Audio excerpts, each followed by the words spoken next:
Hola, buenas tardes. Hoy contamos en este capítulo con la presencia de José Piedra y Francisco Zurita, ambos representantes del proyecto de residuos eléctricos y electrónicos PREAL, proyecto sobre residuos electrónicos a nivel regional, ONUDI-KEF. Buenas tardes, José y Francisco.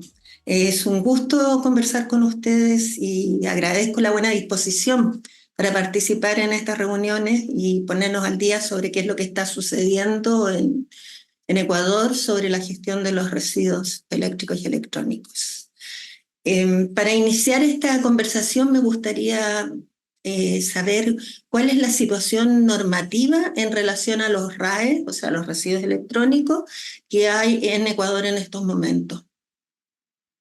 Hola, ¿qué tal, Luca? Un gusto igual desde acá, desde Ecuador, les enviamos un saludo a todos quienes conforman la comunidad PREAL y toda la gente que está asociada a lo que es esta iniciativa. En cuanto a la pregunta, bueno, cabe resaltar más bien que lo que se ha desarrollado en el tiempo de lo que se ha ejecutado el proyecto PREAL tiene que ver con lo que el Ministerio de Ambiente, Agua y Transición Ecológica del Ecuador, que es donde se encuentra el proyecto, pues ya ha venido desarrollando con los años. En cuanto a lo que es la responsabilidad extendida del productor, se han elaborado políticas REP, cuyo inicio se da en el año 2013. Desde el año 2013 se emite las primeras políticas y entre estas, una de las primeras que se relacionan a lo que es un dispositivo electrónico, que son los celulares. En el año 2013 se expide un acuerdo ministerial en el cual se indica que se comienza a realizar lo que es la red de dispositivos de celulares en desuso y en donde se comienza a dar este tema del impulso a la conformación de sistemas de gestión, sean individuales, sean colectivos, y que ya da desde ese punto pues un tema de, ok, hay que prestarle atención a lo que es la generación de este tipo de residuos y hay que dar solución. Aparte de eso, bueno, se vinieron sumando otro tipo de iniciativas. Hay REP del tema de plásticos, hay REP del tema de llantas, hay REP del tema de pilas, baterías. Eso al inicio. Posteriormente, se actualizó la legislación ambiental nacional. Nosotros teníamos una legislación que estaba implementada desde el 2002, que se llamaba el Texto Unificado de Legislación Ambiental Secundaria y posteriormente, en el año 2016, se actualiza y se denomina el Código Orgánico del Ambiente. Y el año siguiente se lanza lo que es el reglamento para el Código Orgánico del Ambiente, desde el año 2017. Desde aquí también se origina ya una nueva era en cuanto a lo que es la gestión ambiental. Y posteriormente, bueno, viene ya lo que es la implementación del proyecto PREAL. Ya en lo que estamos en la implementación del proyecto PREAL, había una iniciativa de poder tener un acuerdo ministerial que esté dirigido hacia la responsabilidad extendida del productor de los aparatos eléctricos y electrónicos, que vino trabajando ya un programa que se encontraba desarrollándose dentro del ministerio, que se llamaba Programa Nacional para la Gestión Integral de Desechos Sólidos, pero al momento de presentarse PREAL con el objeto exclusivo de lo que es la gestión de RAE, pues pasa a manos del proyecto PREAL y se comienza o más bien dicho, se continúa el trabajo que se inició. Esto tomó, ¿sí? Un poquito. El 2013 dijiste que había una normativa de celulares, ¿cierto? De celular, ¿Esa está sí. vigente todavía o ya la ampliaron a otros tipos de productos, la Hacia eso normativa? iba, hacia eso iba. Ajá, ok. Con lo que se solicita hacer este acuerdo ministerial en cuanto a lo que es la red en RAE, se toma en cuenta este acuerdo ministerial del 2013 y lo absorbe. Es decir, se mantiene el tema de lo que es la gestión de celulares con la meta que se propuso ya en ese tiempo. Sin embargo, para el resto de equipos de residuos de aparatos eléctricos y electrónicos se pone otra meta. Esto con el fin de no tener dos normativas que hablen de lo mismo y que están dirigidas hacia dispositivos electrónicos, y lo otro de no dejar de lado lo que ya se ha venido dando en cuanto a metas de recolección de los celulares. Es la única cláusula que en este nuevo acuerdo se puede ver que se mantiene como parte de lo que ha sido ya esta red que se emitió con años anteriores, pero que de alguna manera lo absorbe. La idea es que en el transcurso de los años, desde que se emitió este nuevo acuerdo ministerial, que fue en agosto del 2022, luego de un tiempo, tal vez este año probablemente o el siguiente, se evalúe de nuevo cómo está el tema de las metas y si hay necesidad de reestructurarlas de alguna manera para que puedan estar uniformes en cuanto a lo que es los diferentes tipos de residuos y, mejor dicho, categorías que se listan en este acuerdo. Por ejemplo, el tema de celulares se tiene que es del 3% de la meta anual. En cambio, para el resto de equipos lo tenemos inicialmente con el 0.5%. Así fue como se llegó al consenso con todos los actores que participaron, tanto de la parte estatal como de la parte privada, representantes de sociedad civil. Fue un proceso participativo que duró casi unos 3 años y que llegó a tener como objetivo, eh, más dicho, como tema concluyente el acuerdo ministerial que se lanzó en agosto del 2022. 2020, 22. 22. O sea, todavía no tienen la evaluación de esta segunda parte. No. No. Mira, como dato, verás, en el año 2019, años previos a la emisión del acuerdo ministerial, se estuvo preparando todo el tema de la normativa y con la experiencia de las otras REP que nosotros implementamos como ministerio, nos dimos cuenta que toma alrededor de 2 años, es decir, con desechos plásticos de uso agrícola, con llantas, neumáticos fuera de uso, con chuta, ¿cuál será? Desechos plásticos de uso agrícola y las otras reps que manejamos se demoraban alrededor de 2 años en formar los colectivos. Y esos 2 años, los reportes de recolección eran en cero, casi todos, y casi nadie cumplía. Entonces, viendo esto, fue la negociación que llegamos con el sector privado. Es decir, la meta inicial va a ser una meta de arranque, que va a durar 2 años hasta que ellos conformen los sistemas colectivos y se permitan implementar los puntos de recuperación a lo largo de todo el país. Y con eso sí, posterior a este tiempo, vamos a hacer la evaluación para ajustar las metas en función de los tiempos de vida medio de cada categoría.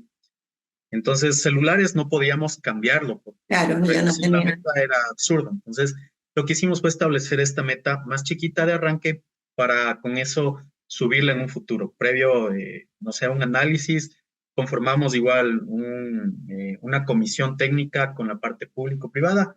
Entre todos vamos a analizar el tema de cuál es la meta ideal, vamos a presentar los estudios técnicos, posterior a este tiempo para ahí sí evaluarlos, ya cuando todos cuenten con los sistemas implementados. A la fecha ya tenemos 4 colectivos que abarcan a las empresas más grandes, a los importadores más grandes del país, que ya se han sumado y que ya están en proceso de regularización. Bueno, ahí podemos identificar como una de las particularidades de Ecuador el tener esta experiencia anterior con el tema de la recolección o la normativa con los celulares. Ustedes tienen ya, porque ya ha estado bastantes años, ustedes ya tienen una evaluación ya de lo que, cómo está funcionando, la gente responde, han logrado obtener las metas. Y, por ejemplo, en cuanto a resultados, hasta el año 2022, creo que si no estoy mal, se habían recolectado 1.2 millones de dispositivos celulares, en donde se habían ya aglutinado siquiera el 90% de los productores, obviamente que tienen un margen en cuanto a la importación de estos equipos o distribución en el mercado, y que estaban cumpliendo conforme lo que era ese acuerdo anterior, todas las disposiciones que se emitieron. Entonces, ellos, por ejemplo, se han contactado y con el ministerio, con nosotros, a preguntar cómo hacen esa transición al nuevo acuerdo. Como ellos ya tenían un tema implementado, pues la idea era no cambiarles drásticamente lo que ya tenían. De hecho, los formatos que se adjuntan como anexos al nuevo acuerdo se basan en lo que fue el tema de los celulares, solamente se acopló para las diferentes categorías que se toman en cuenta dentro del nuevo acuerdo y al final es algo que ya lo venían haciendo y que no les han presentado mayor repercusión. Incluso muchos de ellos han manifestado que ingresan al país o ponen en el mercado otros dispositivos como tablets, como PCs, y que al momento de tener ya este acuerdo, pues obviamente tienen que hacerlo dirigido a los celulares y le aumentan los otros dispositivos que ellos también se encargan de poner en el mercado.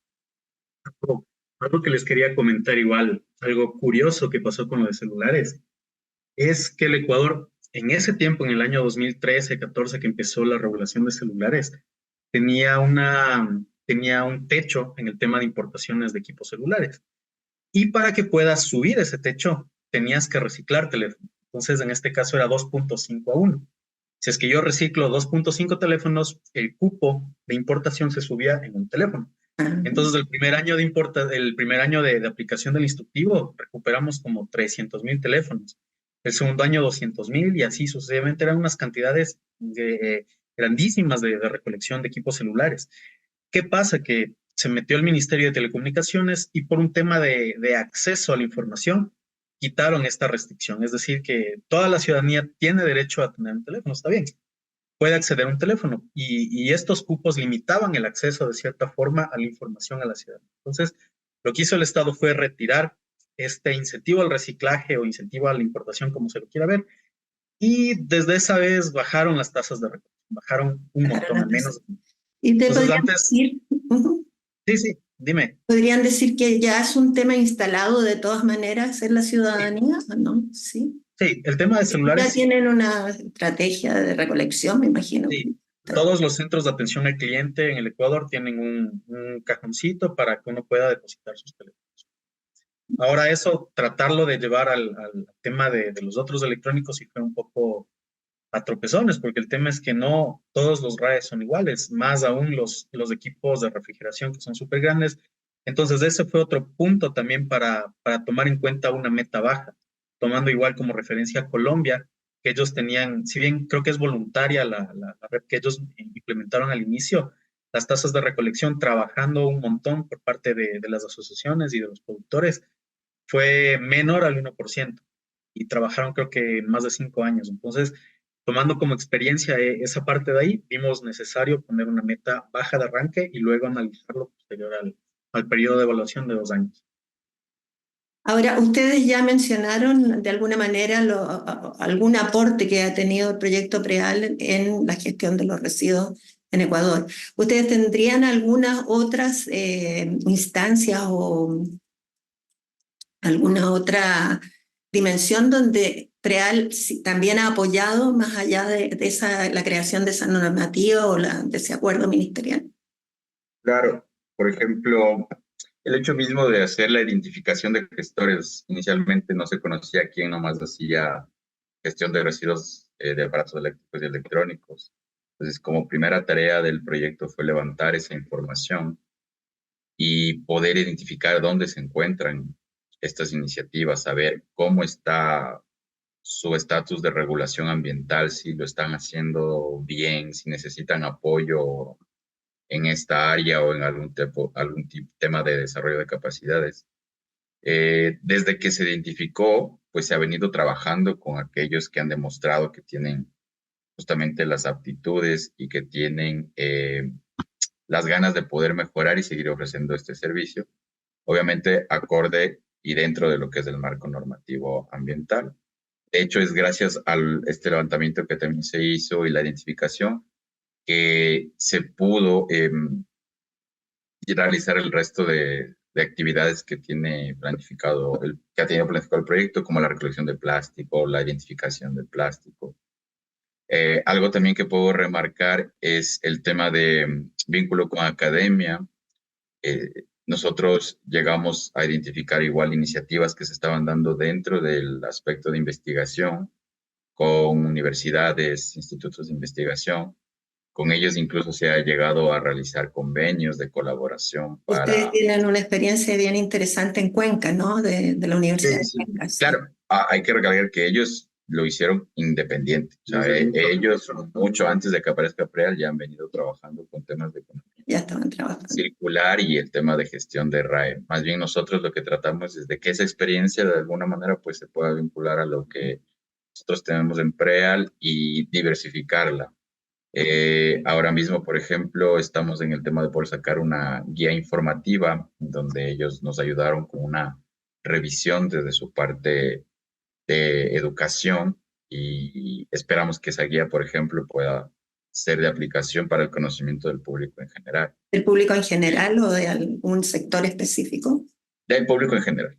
O sea, la guía va orientada a lo que es estudiantes, sobre todo el público joven, que son los quienes llevan el mensaje a las casas, a los trabajos de la universidad, a los colegios, que digan, mira, pero hay esto, se puede ingresar a un sistema de gestión o vamos y dejémoslo en un punto de recolección. No, no lo botes en la basura común porque no está bien realizarlo de esa manera. Entonces, ese es el mensaje que queremos dar con esta guía y en la cual participaron como parte de la academia la Universidad de Cuenca. Ahora, otra cosa que también hemos concertado, lastimosamente el tema pandemia no nos dejó hacer todas las actividades que hubiéramos querido hacer, sobre todo reuniones, el tema de difusión de información. Sí lo hicimos a través virtual, utilizamos estas plataformas, de estos medios, pero siempre es bueno el contacto físico. El año pasado pudimos realizar una feria que puedo decir que fue un éxito porque juntamos a varios exponentes dentro de lo que es las diferentes fases o etapas en la gestión de residuos de aparatos eléctricos y electrónicos. Y fue súper chévere porque juntamos Ese fue academia. un gran evento, ¿no? Fue un evento casi Exactamente, un gran evento. internacional. Sí. Se hizo eco de las cosas que se están haciendo. Ahí sí fue como que al fin se pudo ver o se pudo consolidar los esfuerzos que había venido haciendo el proyecto para que se conozca el tema, se impulse el tema de la gestión, se conozca lo que es el acuerdo por un lado, el tema de los gestores por otro, el saber, mucha gente pregunta, ay, tengo una radio y ahora qué hago, pues hay dónde llevarlo, hay que tener en cuenta que las cosas las tenemos, los medios los tenemos, muchas de las veces la información es la que nos llega y entonces eso nos hemos tratado de encargar que esa información pueda llegar al usuario final y sepa qué puede hacer con ese residuo. Todavía nos falta mucho. Creo que el tema de la guía que te comento es algo que nos va a apoyar porque de la guía viene también una campaña de comunicación y difusión bastante amplia y esperamos contar también con apoyo de la academia, con el tema de los gestores, de los que están formando los sistemas de gestión. Entonces yo creo que por ahí el proyecto está aportando bastante. Hemos salido en medios de comunicación, nos han hecho igualas, tema como de acercamiento, hay llamadas. Lo que también ha promovido el proyecto es que se hagan notificaciones desde un tema no de sancionatorio, sino un tema más bien de cumplir con lo que es el marco normativo, lo que es el acuerdo. Eso se ha hecho recientemente entre el año pasado y este año y cada vez sea por obligación o sea porque tienen que cumplir, pues ya lo están haciendo. O sea, son alrededor, este acuerdo, tomando en cuenta que nosotros queremos llegar siquiera al 80% de quienes ingresan la mayoría de los aparatos al mercado, nosotros estimamos que alrededor de unos 900 importadores son los que tienen ese porcentaje de ese tipo de aparatos y que ingresan el producto al mercado. Entonces, se les ha hecho una manera de notificación, de comunicado que deben implementar ya lo que es un plan de gestión integral.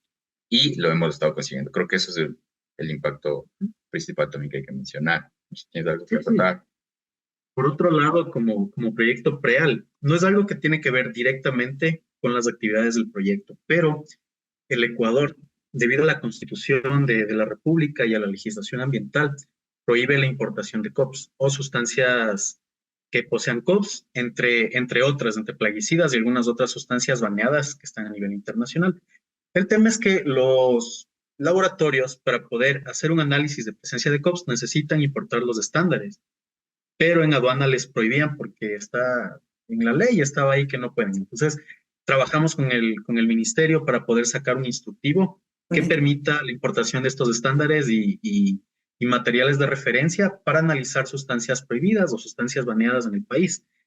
Y parece que sí funciona, porque al final aquí en el Ecuador no existen laboratorios y en algunos países de Latinoamérica creo que la realidad es la misma, no existen laboratorios que te puedan hacer análisis de este tipo de COPS, bromados, pese a que sí tenemos los equipos en universidades, hay los equipos en laboratorios privados, sí hay infraestructura, pero no podían acceder a este tipo de estándares. Tampoco podían emitir algún criterio porque como estaba prohibido, te decían de dónde sacó la sustancia y cómo así emite criterios respecto al análisis de estas sustancias que no podían entrar al país. Entonces, como proyecto dejamos también un acuerdo ministerial que facilita a los laboratorios importar, obviamente, solo los estándares y material para el laboratorio, contrastes para que puedan hacer los análisis, los exámenes y puedan